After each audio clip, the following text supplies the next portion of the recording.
Big boss house లో భరణి యొక్క elimination న్యాయంగా జరిగింది, అన్యాయంగా జరిగింది, ఈ రెండిట్లో ఒకటి కామెంట్ చేయండి.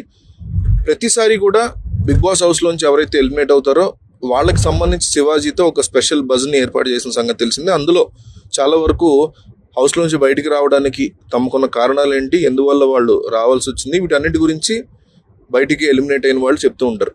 అందులో భాగంగా ఇదివరకు కూడా భరణి బిగ్ బాస్ లోంచి బయటకు వచ్చిన తర్వాత బిగ్ బాస్ బజ్లో తన ఎక్స్పీరియన్సెస్, తన పరిస్థితులు ఎందుకు రావాల్సి వచ్చింది, ఇవన్నీ బాగా మాట్లాడాడు.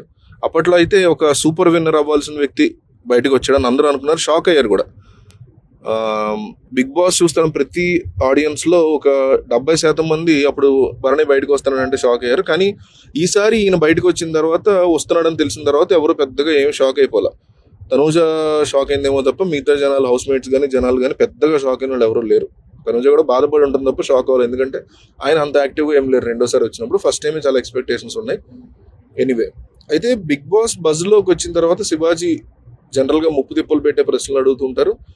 ఫస్ట్ బజ్లో కంటే కూడా సెకండ్ బజ్లో భరణి చాలా రాటుదేలి సమాధానాలు చెప్పినట్టుగా నాకు అనిపించింది.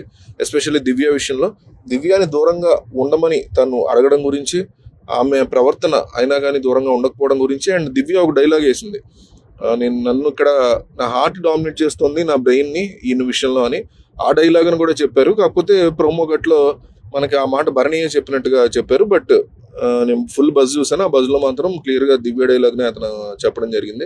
అట్లాగే వాళ్ళ అమ్మగారు రావడాన్ని హ్యాపీ న్యూస్గా, నాగబాబు రావడాన్ని ప్రస్తావిస్తూ చాలా విషయాల్లో తన మనసులో మాటలన్నీ పంచుకునే ప్రయత్నం చేశాడు. మళ్ళీ తనూజ, దివ్య ఈ టాపిక్ తీసుకొచ్చాడు శివాజీ. దానికి కూడా ఆయన చాలా బాగా క్లారిటీ ఇచ్చే ప్రయత్నం చేశాడు.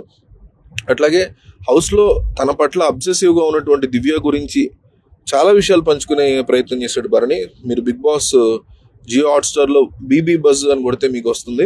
పింక్ కలర్ షర్ట్ వేసుకుని ఉన్న ఏదైతే ఉందో అది ఇవాళ, అంటే ఇవాళ వచ్చిన ఎలిమినేషన్ తర్వాత వచ్చిన వీడియో. ఒక కుర్తా లాంటిది వేసుకుంటాడు, వైట్ కలర్ గోల్డ్ కుర్తా లాంటిది. అదైతే ఓల్డ్ అనమాట. సో దాన్ని బట్టి చూసుకుని మీరు ఆ ఎపిసోడ్ చూడొచ్చు. అందులో చాలా విషయాలు నిజంగానే ఆయన కక్కేశాడు. క్లియర్గా ఎపిసోడ్ అంతా చూడండి.